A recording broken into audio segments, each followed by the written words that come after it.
The crowd sounded like a distant waterfall at cheers, laughter, camera shutters clicking like insects in summer. I stood near the back of the hall, diploma clutched tightly in one hand, the other awkwardly fidgeting with the zipper of my gown. It still felt surreal. After all the years, all the sacrifices, I was finally a college graduate. 38 years old, father of one, husband to a woman I'd once believed would cheer the loudest for me. I should have felt proud, victorious. Instead, I felt cold, forgotten. Around me, families hugged their graduates, parents pressed kisses to foreheads, friends jostled for group photos with giant bouquets and handmade signs. And me? I stood like a misplaced prop in someone else's celebration. The folding chairs up front had long emptied. Most had been claimed by joyful chaos, clapping hands, beaming siblings, proud grandparents with trembling chins. But 2 seats had remained untouched the entire ceremony. I kept glancing at them like they might suddenly fill themselves in if I stared hard enough. One had Myra's name on it. The other, Leona's. I had printed name cards for them myself. Even laminated them. Front row, left aisle, perfect view of the stage. I wanted them to see me walk. To hear my name called and think, that's my husband. That's my dad. But both seats stayed empty. 2 vacant islands in a sea of celebration. By the time I stepped off the stage, clutching the diploma I'd bled for over 4 years of night classes and weekend coursework, the truth had settled in like dust on old furniture. They weren't coming. No missed calls. No texts. Just silence. I told myself maybe there had been traffic. Maybe Leona had a stomach bug. Maybe Mira had a last-minute emergency at work. But I knew better. The last few months had been strained, conversations clipped, evenings silent. I'd chalked it up to stress. To the grind of 2 adults working opposite schedules while raising a kid and keeping the lights on. But maybe, just maybe, Mira had stopped caring about the things that mattered to me. Maybe she never really had. I shifted awkwardly as another group of students passed by, their arms looped around laughing relatives.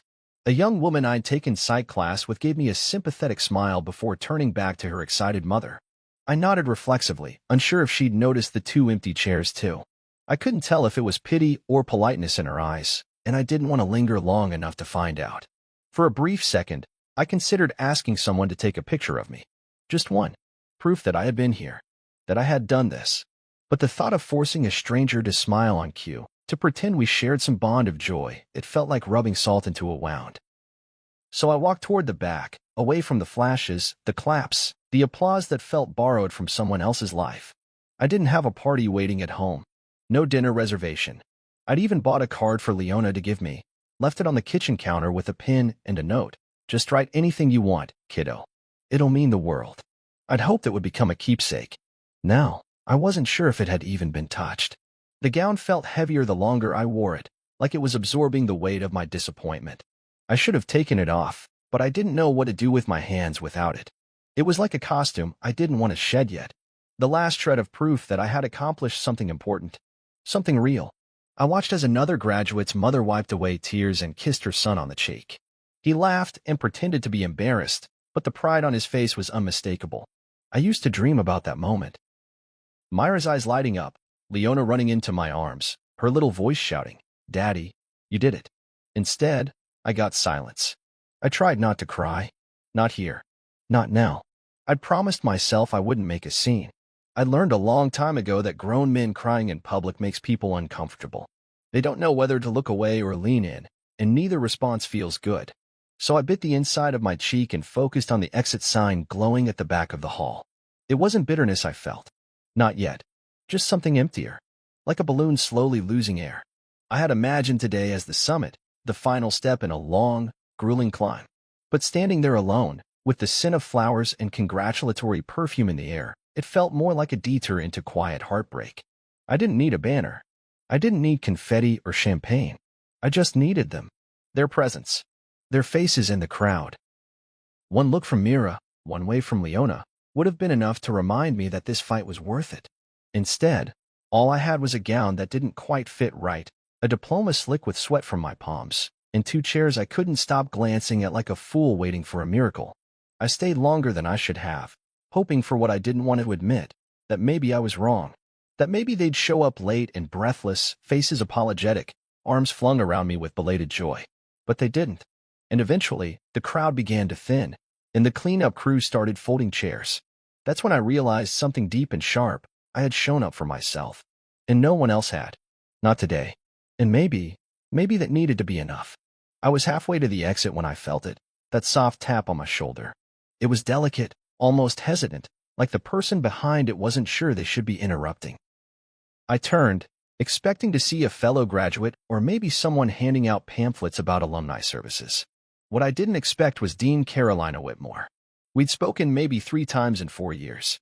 Each time was brief, administrative matters, policy clarifications, a nod of approval at an honors luncheon. She had always struck me as sharp, no nonsense, the kind of woman who wore tailored blazers and didn't waste words. But now, standing there in the thinning crowd with her hand still gently resting on my arm, she looked different. Not formal, not distant, warm.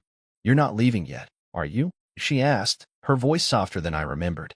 There was no clipboard in her hands, no staff member trailing behind her. Just her, and the look in her eyes, a kind of quiet concern I hadn't seen from anyone in a long time. I opened my mouth to lie, to say something like, "just grabbing a coffee," or "need to beat traffic." But nothing came out. Not because I didn't have the words, but because she didn't wait for them. "Come with me," she said, already turning slightly, trusting I would follow. And I did. I fell into step behind her, my feet moving before my mind could catch up. We veered away from the main exit and toward a hallway I hadn't paid attention to before. It led behind the stage, past a security door someone held open with their foot as we approached. We entered a quiet corridor lined with old portraits and donor plaques, the kind you only notice when you're alone. "Where are we going?" I asked, not because I was worried, just confused. Carolina smiled faintly but didn't answer.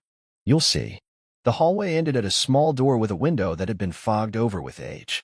She pushed it open and stepped aside to let me enter first. What I found unraveled something tight in my chest. It was a modest reception room.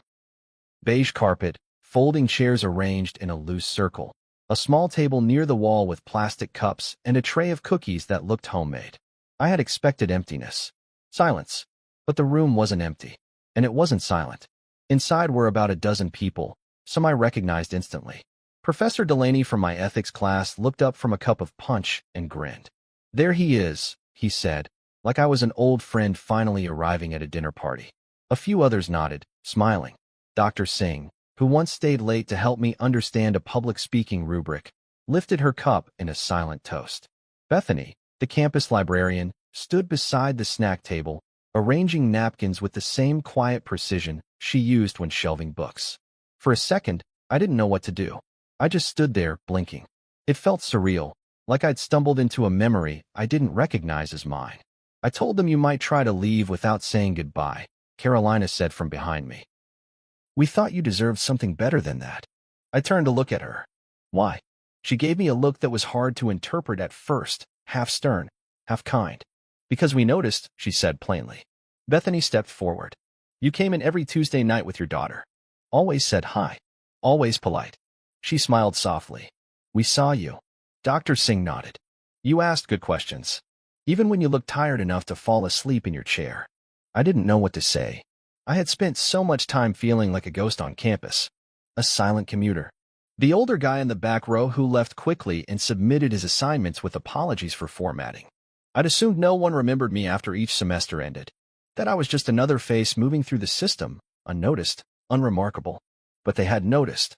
I took a hesitant step into the room. The warmth hit me then, not physical, but emotional. Like the opposite of loneliness. I didn't realize how starved I was for it until it hit me all at once. My hand holding the diploma began to tremble slightly. "We didn't want you disappearing into the crowd," Delaney said, gesturing toward a seat. "Not today." I sat. Slowly. Carefully. The chair creaked beneath me, and the moment settled around my shoulders like a blanket I hadn't worn in years. I wasn't just being included. I was being seen. Carolina poured me a cup of punch and handed it to me like it was wine at a communion. "We do this sometimes," she said, "when we think someone might need it." I looked around the room, unsure how to respond. Gratitude tangled with shame in my throat. I wasn't used to receiving without earning, or fighting, or explaining why I was worthy. I didn't know how to sit still and accept kindness that hadn't been negotiated first. "I thought I was the only one who noticed those seats were empty," I muttered.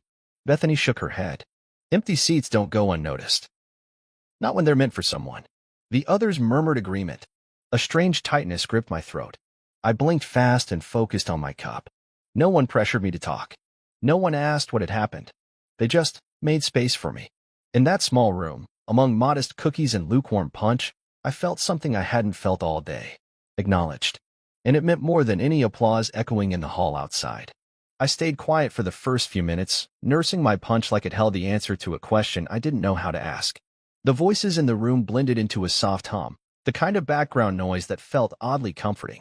I kept scanning the faces, people I'd passed in hallways, nodded to in class, or listened to during lectures without ever truly connecting. And yet, they looked at me like I belonged here. Like this moment had been carved out with me in mind. Professor Delaney was the first to break the quiet spell. He stood up with a small paper plate in his hand, balancing a limp chocolate chip cookie on it. "You always sat in the second to last row," he said with a grin. "Never missed class. Never spoke unless called on. But every time you did, you had the room's full attention." He took a bite and shrugged like he hadn't just sent a jolt through my chest. That stuck with me. I gave him a small nod, unsure how to respond. I had spent years trying not to be noticed. Fitting school between shifts, parenting, and marriage meant I didn't have time for clubs, coffee catch-ups, or campus events. I just wanted to get through it, pass the classes, finish the degree. But now, hearing him speak, I realized something. I hadn't been invisible. I'd just been quiet. Dr. Singh, sitting nearby with a half-eaten granola bar in hand, chimed in next. "I remember that essay you submitted right before midnight," she said, "about public speaking as a form of survival. You emailed me apologizing for the formatting. Said you were writing it on your phone after a warehouse shift. I printed it out and still have it in my drawer." She smiled faintly. It wasn't just well-written. It was lived. That word, lived, hit harder than I expected. I wasn't the best student, not by a long shot. My GPA wasn't going to make headlines. But I had given every assignment everything I had left after the day chewed me up. Sometimes that meant typing responses while sitting in my car in the parking lot at midnight. Other times, it meant recording voice notes while driving so I could remember what to write later. I didn't think anyone saw that part. Apparently, they had. Bethany, the librarian, looked up from her seat across the room. "You brought your daughter in on snow days. She'd curl up by the window while you studied. I used to keep a few extra blankets behind the desk just in case. You didn't know that, did you?" Her eyes sparkled with quiet amusement. Sometimes she'd draw pictures and leave them in the return cart. My lips twitched with the ghost of a smile. I remembered those days. Mira had early shifts and no backup sitter, and Leona had always been good about staying quiet as long as she had crayons. I didn't think anyone noticed the man in the corner reading textbooks while a 10-year-old scribbled cartoons of dragons and stars beside him. But Bethany had. And not only had she seen us, she'd made room for us. "I always thought I was just passing through," I finally said, my voice low. "That I was just another guy trying to finish something late." Carolina leaned forward, hands folded in her lap. "Maybe you were. But that doesn't mean we didn't see how hard you tried. You didn't make noise, but you made impact." The word impact landed with a weight that filled my chest. I wasn't used to being the subject of stories told with affection. At home, my efforts were just expected. Invisible labor. Quiet sacrifice. Mira never asked how classes were going unless it interfered with dinner. Leona, sweet as she was, had started mimicking her mother's disinterest. My assignments and exams existed in a vacuum, completed and submitted in silence, rarely acknowledged. But here, in this tiny reception room with leftover cookies and warm punch, people who barely owed me anything were piecing together the story I hadn't even realized I was telling. A story of perseverance, of showing up, of being there, even when life pulled at every corner. "You know," Delaney said, glancing around, "we don't do this for everyone. Not because we don't care, but because some people never let us in." You did, even without realizing it. I swallowed hard, the words catching somewhere between my throat and my chest. I didn't think anyone was paying attention. Carolina offered a knowing smile. "That's the thing about people who give everything quietly. They often assume no one notices. But some of us do. We make it a point to." A strange mix of gratitude and shame rose in me. Gratitude that they saw me, and shame that I hadn't seen myself. I had spent so long shrinking into corners, trying not to inconvenience anyone, trying not to ask for too much, that I had forgotten what it felt like to be recognized. Not for a grade, not for a favor, but for simply existing with intention. There was no party music, No speeches, no balloon arches. But when Delaney raised his cup again and said, "To the man who taught us what endurance really looks like," the small group echoed him with clinks of plastic and nods that felt far louder than applause ever could. For the first time all day, someone clapped when I walked into a room. And that was enough to stitch something broken back together in me. The laughter had faded into gentle conversation, but the warmth still lingered. It coated the air in that small reception room, softening the walls, making everything feel a little less temporary. I sat there with my empty cup and half a cookie, listening. Not just with my ears, but with something deeper, something I hadn't used in a long time. Maybe trust. Maybe hope. It was hard to name. I had expected that after a few polite congratulations, everyone would drift back into their own lives. That this would be a kind gesture, brief and delicate, something they did to soothe my obvious isolation. But the longer I stayed, the more I realized this wasn't a performance. They weren't humoring me. They knew me. Not the version of me I tried to package and present when I walked into a classroom or submitted an assignment, but the version that existed in between. The version who kept showing up when it would have been easier to quit. Delaney was the first to say it out loud. "You always cleaned up the room after class," he said. "You probably didn't even realize it. But every week, I'd find the chairs pushed in, the whiteboard erased, trash picked up. That wasn't happening in my other sections." He smiled at me. "I used to think you were just polite. But after a while, I realized, it's who you are. You leave things better than you found them." I stared down at the cookie in my hand, unsure how to respond to something that's simple but kind. The kind of thing no one in my own house had said in years. Dr. Singh leaned forward from her spot on the love seat. "And I still remember the night you turned in that essay right under the wire. You emailed me, said you were sorry it wasn't perfect. But you had just gotten off a double shift at the warehouse, and your daughter had a fever, and you were trying to write from your phone in a parking lot." I winced, remembering how ashamed I'd felt sending that email. I'd almost deleted it. I'd assumed she'd roll her eyes, maybe mark it down. Instead, she looked at me now with something like admiration. "You know what I saw?" she asked, gently. Someone who had every reason to give up, but didn't. Bethany chimed in from behind the cookie table. "You never complained. That always struck me. Even when you were clearly exhausted. Even when Leona was curled up in a chair next to your textbooks, and it looked like you hadn't slept in days. You were kind. Always kind." I rubbed my thumb across the edge of my paper cup. I couldn't remember the last time someone used that word to describe me. Kind. Not responsible. Not steady. Not hardworking. Kind. "You think people don't notice that kind of thing," I muttered. "Most don't," Carolina said, her voice soft. "But the right ones do." She wasn't looking at me with pity. None of them were. This wasn't about filling the gap Mira and Leona had left behind in the audience. This wasn't a substitute family offering crumbs of comfort. This was something else entirely, recognition. A quiet honoring of the hours I'd spent in shadow, the dignity I tried to preserve when no one clapped, when no one asked if I was okay. I had spent years waiting for Mira to say what Carolina had just implied, that I mattered, that the way I showed up, even when no one asked me to, meant something. But she never had, and I think I stopped expecting it a long time ago. Maybe that's why today had cut so deep, because part of me had allowed hope back in, just for this one milestone. I guess I didn't realize I was being seen, I admitted, my voice cracking slightly. "I just thought. I had to keep going." "You did," Carolina said. "But you didn't just go through the motions. You poured yourself into this." And we watched. There was a silence after that. Full, not empty. A silence that didn't demand to be filled. They let me sit with it. Let me absorb the truth of it in a way that felt almost reverent. I thought about how I'd carried my daughter into the library some nights when she'd fallen asleep in the car. How I'd written papers in the campus bathroom on my lunch break, propping my phone against the sink. How I borrowed textbooks from the resource center because I couldn't afford my own. I had convinced myself that none of it mattered because no one had said anything. Because no one clapped. But they had seen it. They remembered the details I thought had been swallowed by time. The way I stayed after a group project to help someone struggling with their slide deck. The way I always responded to discussion posts with sincerity, even when it was the end of a 14-hour day. I didn't know it at the time, but I'd been building something slowly, stubbornly, in the background. Not just a degree. A reputation. A character that wasn't loud but was steady. Someone they could count on. Someone who didn't just take up space but added to it. It was jarring in the best way possible. You gave more than you know, Delaney said quietly. And we want you to carry that with you when you walk out of here. Not because we need you to thank us, but because you earned it.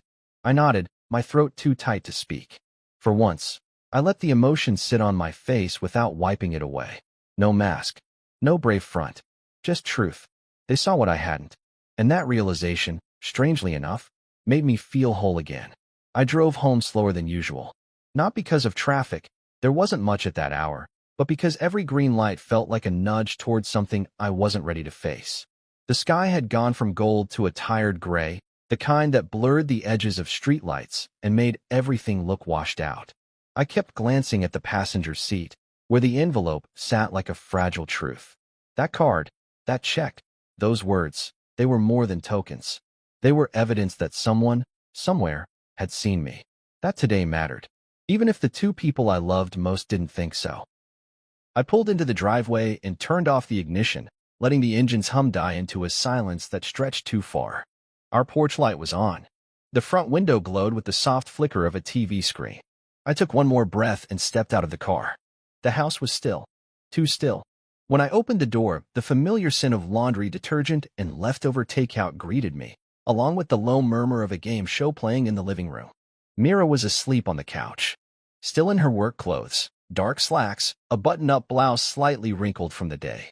Her head tilted to the side, mouth slightly open, remote resting loosely in her hand. It wasn't her stillness that hurt me. It was the way she looked completely untouched by the day. Unmoved. My eyes drifted to the stairs. Leona's backpack was slumped beside the railing, one of the zippers half open, a book peeking out. No cards. No congrats, Daddy. Sign drawn in bright marker. Just life, unchanged. Like today had never happened. I stood there for a long moment, holding my diploma in one hand, the envelope in the other, waiting, maybe, for the air to shift, for Mira to stir and gasp, "Oh my God, I'm so sorry," for Leona to run down the stairs with something she'd hidden as a surprise. But the air didn't shift. Mira didn't move. Leona didn't come. The TV showed a contestant smiling as they guessed the price of a blender. I set the diploma gently on the dining table and walked into the hallway. The card followed, tucked carefully into the center of the table like a centerpiece I wished they'd notice. The fridge buzzed in the kitchen. The hallway light flickered for a moment, then steadied. I moved through the house in silence, each room more hollow than the last. My shoes felt too loud on the tile, so I slipped them off and carried them to the back room, my room now, ever since Mira had said she needed space. I stood in the mirror of our shared bathroom, still in my gown. Still clinging to a piece of the moment that had belonged to me, however briefly. I looked older tonight, not just from the angle or the lighting, but from the day itself. From the weight of being celebrated by strangers while the people I built this life for simply didn't show up. My hand shook as I undid the zipper. The gown slipped from my shoulders and pooled at my feet. Underneath, I still had on the button-up shirt I wore to the ceremony. It was crisp earlier. Now it looked tired. Just like me. I sat on the closed toilet lid, elbows on my knees, staring at the floor. And that's when it hit me. The tears didn't come in a rush. They arrived slowly, like reluctant guests, warm and quiet and impossible to ignore. I let them fall.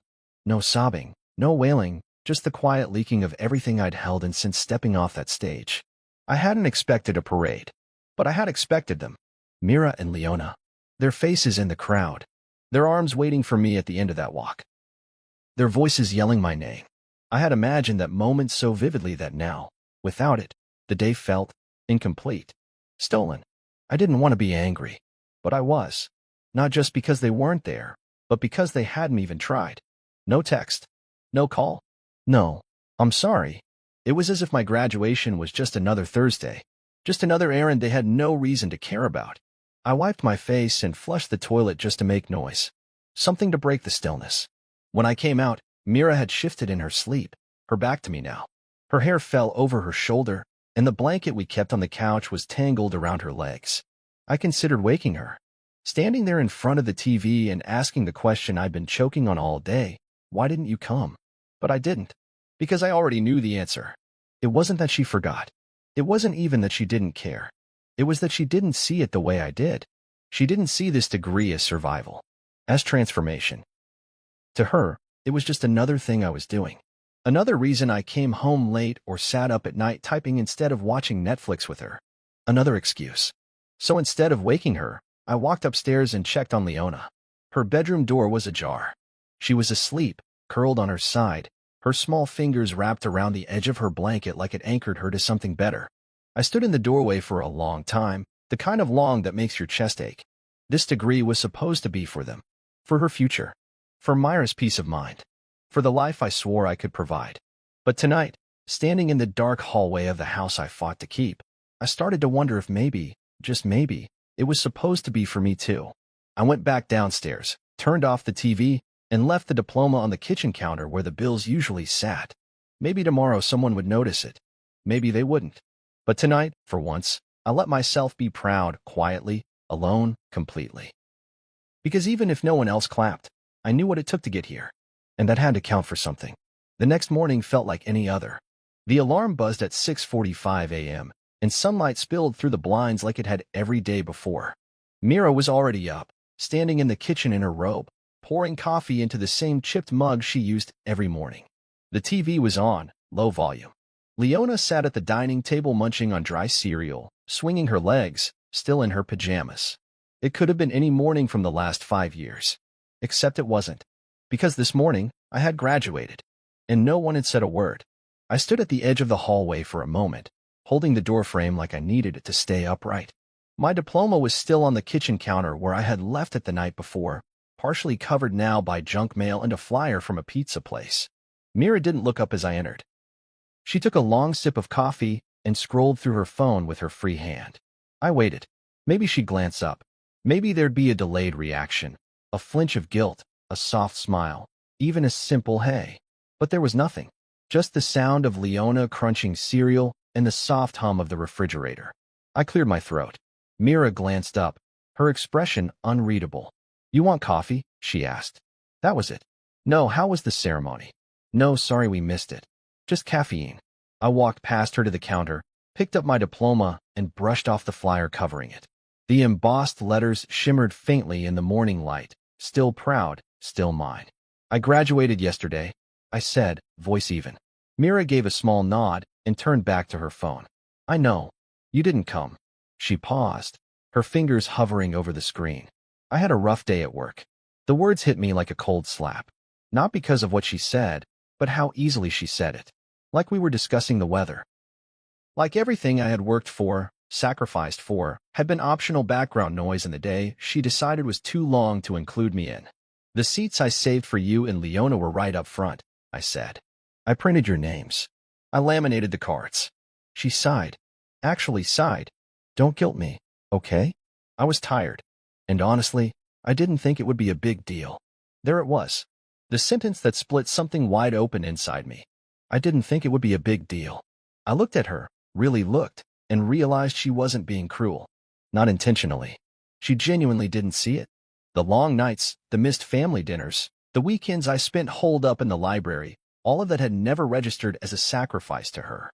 Just something I was doing on the side. Like a hobby. Like collecting stamps or fixing a car. Leona stood up quietly from the table, cereal bowl in hand. She padded over to the sink and placed it inside, then walked over and hugged me around the waist. Tight. I'm sorry, Daddy, she whispered. We forgot. I blinked down at her. She was only 10. Sweet and too smart for her own good. But kids don't forget things like graduations. Not unless no one reminds them. Not unless the people they trust the most show them, directly or indirectly, that it's not worth remembering. It's okay, I said, patting her back. But it wasn't. Mira poured more coffee. She had homework. And I was going to call, but the day just got away from me. I laughed. Not loudly, not harshly, just a hollow little sound that came from disbelief. Got away from you, I repeated. You had weeks. I put the invitations on the fridge. She shrugged. I don't know what you want me to say. I stared at her and realized something heavy. I didn't want her to say anything anymore. I had waited so long for acknowledgement, for partnership, for her to meet me halfway. But I was always the one adjusting. The one bending. The one carrying the dream while she held the excuses. I didn't go back to school for me, I said quietly. Not just for me. I did it because I thought it would give us a better life. Because I thought you'd see me differently. Because I thought maybe, just maybe, I could be someone Leona would be proud of. You already are, Leona said, still holding on to me. Myra's eyes didn't soften. She just looked tired, like someone who wanted the conversation to end before it began. "I'm sorry you feel hurt," she said flatly, the most non-apology I'd heard in my life. That was it. The conversation we'd never had, because she wasn't capable of having it. Not the way I needed. Not with the weight it deserved. "I'm not angry," I said. "I'm just done pretending like it's fine." She didn't respond. Didn't ask what that meant. Maybe she didn't care. Maybe she assumed I'd cool off, fold my pride like I always did, and fall back into place. But this time was different. This time, I had a card full of names that said I mattered. A check from people who believed in my future. A daughter who noticed when her father went uncelebrated it. And a deep, settling truth that this finish line wasn't the end, it was my beginning. I kissed Leona's forehead, grabbed my coat, and headed for the door. "Where are you going?" Mira asked, finally lifting her gaze. "Somewhere people notice when I walk in," I said. And I left. I didn't plan on going anywhere specific when I left the house that morning. I just knew I couldn't stay. Not after that conversation. Not after Myra's hollow words and Leona's apology, which hit me harder than any silence ever could. I ended up sitting in my car in the campus parking lot for a while, not thinking so much as existing, letting the world move around me while I figured out what to do next. My phone buzzed just as I was about to head home. It was an email. Short. Simple. Subject: "You're invited." From Professor Delaney. Body: just a quiet dinner with some folks from the department. No speeches, no pressure. 6:30 at Doris Diner. "Come if you're free. We'd really like to see you." I stared at it for a moment, unsure. My first instinct was to decline.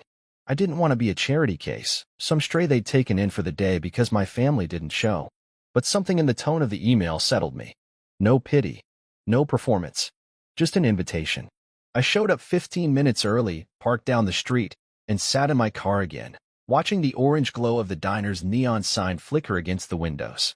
It was the kind of place that had probably looked the same for 40 years, checkered floor tiles, vinyl booths, and a menu that hadn't changed since the Clinton administration. There was something comforting about that. When I walked in, the first face I saw was Bethany's. She was waving from a booth near the back, a half-full coffee cup in front of her. Delaney and Dr.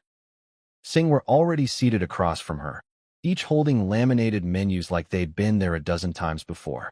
"There he is," Delaney said, rising just enough to offer a quick handshake. "Glad you made it." I slid into the booth, still unsure what this was. A reunion? A gesture of goodwill? A last nod of acknowledgement before everyone went back to their own lives? Dr. Singh smiled. "You look less tired today." "That's new." I chuckled. "It's probably the artificial lighting. Makes everything seem softer." Bethany leaned in. "We meant what we wrote in that card. You didn't just finish a degree, you survived something. That's worth recognizing." We ordered food, nothing fancy. Grilled cheese, black coffee, a slice of cherry pie someone insisted I had to try. The conversation drifted from small talk to shared stories. Delaney told us about the time he spilled coffee on a student's thesis and tried to pass it off as accidental aging.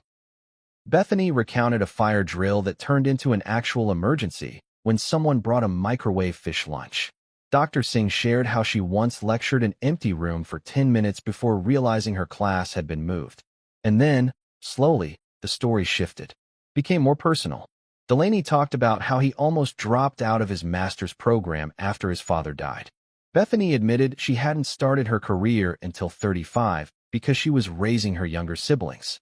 Dr. Singh revealed she had left an abusive marriage in her 40s to return to school. I didn't know what to say. I'd never imagined these people, so polished, so put together, had carried their own invisible wars. But here they were, laying them out without shame, like offerings at a table I had finally been invited to sit at. "You're not alone," Bethany said after a moment. "You think you are when you're in it, but you're not." I spent so much time thinking I had to prove something, I admitted. Bet if I just finished this degree, my wife would see me differently. That my daughter would think I was worth looking up to. Dr. Singh stirred her coffee, her voice gentle. "And now that you've done it?" I let out a breath. I'm starting to think I was proving it to the wrong people. Silence followed, not awkward, just honest. Delaney set his cup down. "We see you. We always have." Those 4 words did something to me. Something that Myra's absence couldn't undo. Something that made all those nights of studying through exhaustion, of scraping by on microwave meals and 2-hour naps, feel less like suffering and more like a passage. Not just to a degree, but to a truth I'd long been denied. I mattered. You ever think about what's next? Dr. Singh asked. You've got the work ethic for more. I looked at her. Like grad school. She smiled. Or something that scares you a little. That's usually where the good stuff is. Bethany pulled something from her bag, a folded pamphlet. Carolina mentioned an education grant. It's competitive, but with your record and your story, I think you have a shot. I took the pamphlet slowly, hands steadier than I expected. I don't know what to say. Then just say you'll think about it, Bethany said. That's enough. We finished our meal with laughter and half-finished plates, like old friends, like people who had come through something together. As we stood to leave, Dr. Singh handed me the check before I could reach for my wallet. It's on us, she said. Call it your graduation dinner. I didn't argue, because for the first time in a long time, I felt full.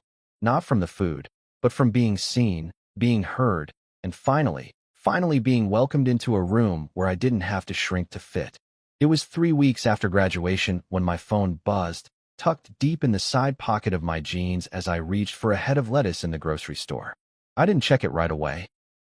Was too focused on the mundane rhythm of life. Apples, bread, milk, rice. The kind of list that never changed, even when your life did. The store was quiet, the kind of still that came with late evening hours. Just a few carts creaking down the aisles, soft pop music playing overhead, and the familiar hum of fluorescent lights. When I finally checked my phone, standing near the frozen pizzas, the message waited on the lock screen like it had been there forever. Mira, sorry about that day. I just didn't think it was a big deal. I read it 3 times. Not because it was complicated, but because it wasn't. That was the whole message. No punctuation. No follow-up. No warmth. Just that. A single-line text that arrived weeks too late and landed with the emotional weight of a shrug. No call. No in-person conversation. Just words thrown over a digital wall like they didn't have to mean anything once they landed. I stood there for a long moment, the freezer door opened beside me, cool air leaking out and frosting the edge of my cart. A woman nearby was comparing 2 brands of orange juice, blissfully unaware of the storm surging behind my ribs. Sorry about that day. That day.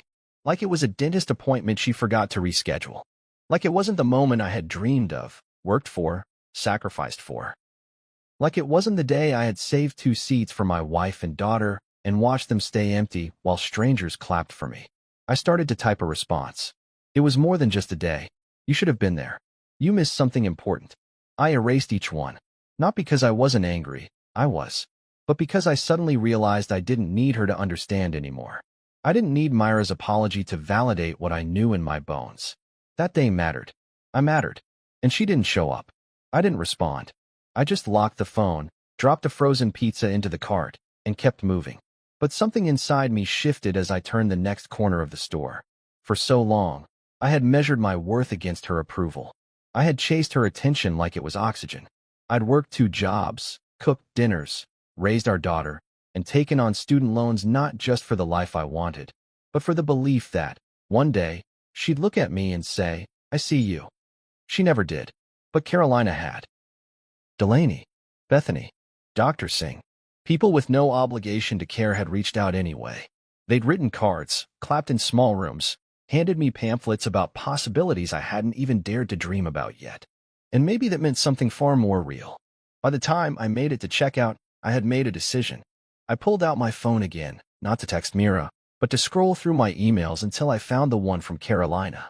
Subject, the grant opportunity we talked about. Let me know if you're ready to apply. No pressure, but I think you'd be great for it. Deadline soon. My thumb hovered over the reply button for only a second. Then I typed, Carolina. I'm ready. Let's talk. I hit send before I could overthink it. Because sometimes, the only way to break free from someone else's silence is to speak for yourself.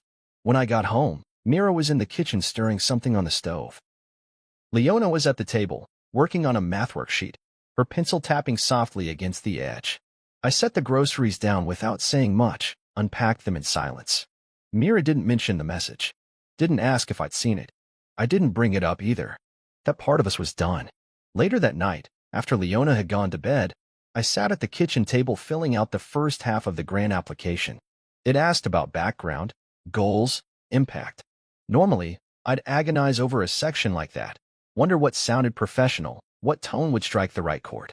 But this time, I wrote what was true. I told them I was a warehouse worker, a father, a man who went back to school at 34 and finished at 38 despite every reason not to. I wrote about my daughter and how I wanted her to see education as something worth reaching for. I wrote about quiet victories and what it means when someone claps for you when you've forgotten how to clap for yourself. And when it asked what I would do if I received the funding, I didn't hesitate. I'd keep going. I'd keep building. Because I've finally started to believe I'm worth the investment. I hit save and closed the laptop. For the first time in a long time, I felt okay with what came next. Not because it was guaranteed, but because it was mine. No text message, late or otherwise, could take that away. 6 months had passed since graduation, and life had settled into a new rhythm. Not smoother, not louder, just clearer. Mira and I still shared the house, but our conversations had grown sparse, our routines like separate orbits. The silence between us was no longer filled with tension. It was simply a mutual release. There were no fights, no accusations. Just two people slowly drifting in opposite directions, each carrying too much history and too little urgency to fix it. Leona adjusted better than I expected. Kids are resilient that way. She still asked questions, still watched me carefully when I was quiet too long, but she smiled more. Laughed with me again. Sometimes she'd curl up beside me on the couch and ask to watch my favorite old movies, just the two of us. I clung to those moments like life rafts. The application had gone out weeks ago. My statement, my transcripts, the letters of recommendation Carolina and Delaney had offered without hesitation. I didn't tell anyone when I sent it. Not Mira. Not even Leona. I just hit submit and went back to work the next morning like nothing had changed, because for now, nothing had. But deep down, I knew that click meant something. A door creaked open, even if I didn't know yet what lay on the other side. The knock came on a Thursday. It was late afternoon. I was off work early, standing at the kitchen counter slicing fruit for Leona's after-school snack. The knock wasn't urgent. Just 3 light raps against the front door. I wiped my hands, expecting a delivery. Maybe a neighbor. When I opened the door, I froze. Bethany, the librarian. She stood there holding a medium-sized cardboard box with a bright blue ribbon tied and a crooked bow on top. Her curly hair was pulled into a loose bun, and she was grinning in that understated, knowing way she always had. "Got a minute?" she asked. I blinked. Of course. What are you doing here? She stepped inside without waiting for more invitation, setting the box on the coffee table. "Leftovers," she said. "From the staff potluck. We heard the good news." I stared at her, unsure I'd heard correctly. "Wait, good news." She tilted her head. "You didn't check your email, did you?" I shook my head slowly. Bethany laughed. "Check your email." I fumbled for my phone, heart pounding as I pulled up the inbox. There it was, an unread message, subject line in bold. "Congratulations, Education Advancement Grant Award." My breath caught as I opened it. The first few words blurred. Then I saw it, clear as sunlight through a clean window. "We are thrilled to inform you that you have been selected as a recipient of this year's Education Advancement Grant. Your journey, perseverance, and academic excellence represent exactly what this program was designed to support." I read it again. And again. I didn't speak. I just handed the phone to Bethany in case my brain had made the whole thing up. She skimmed it and smiled. "It's real." My knees went weak, and I sat down on the edge of the couch like my legs had given out. I'd been holding on to hope quietly, not wanting to depend on it. But now it bloomed full and unapologetic across my chest. I was going to grad school. Me, 38-year-old father, part-time warehouse shift manager, man who used to type essays on his phone in bathroom stalls during lunch breaks. Bethany opened the box, revealing cookies, a few cards, a small succulent in a ceramic pot, and a folder. We all chipped in. Carolina baked the cookies herself. Don't tell her I said this, but she burned the first batch and had to start over. She chuckled, then pointed to the folder.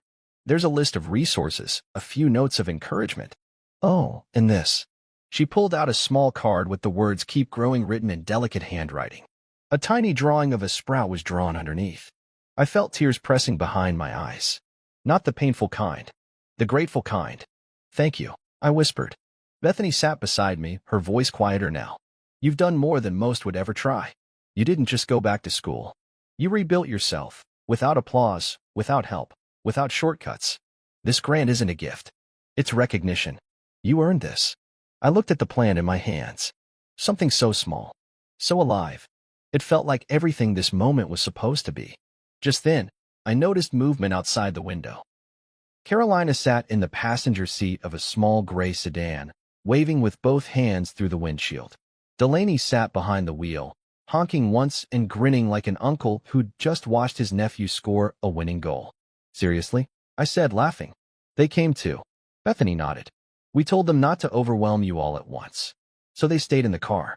But they insisted on seeing your face when you read it. I stood, waved back, and mouthed the words thank you through the glass. Carolina gave me a thumbs up. It wasn't about the money. Not really. It was about the belief. The way they had made space for me again and again, until I stopped asking if I belonged. Bethany stood too, gathering her coat. We'll let you breathe. Just wanted to make sure you didn't open that email alone. She headed for the door, then turned. And hey, when you walk across the stage again, we'll be there this time too. Front row. Count on it. I nodded, the lump in my throat too big for words. When the door closed behind her, I sat back down, surrounded by cookies and encouragement and the quiet certainty that something new had begun. I wasn't just someone who had been left behind. I was someone worth returning to.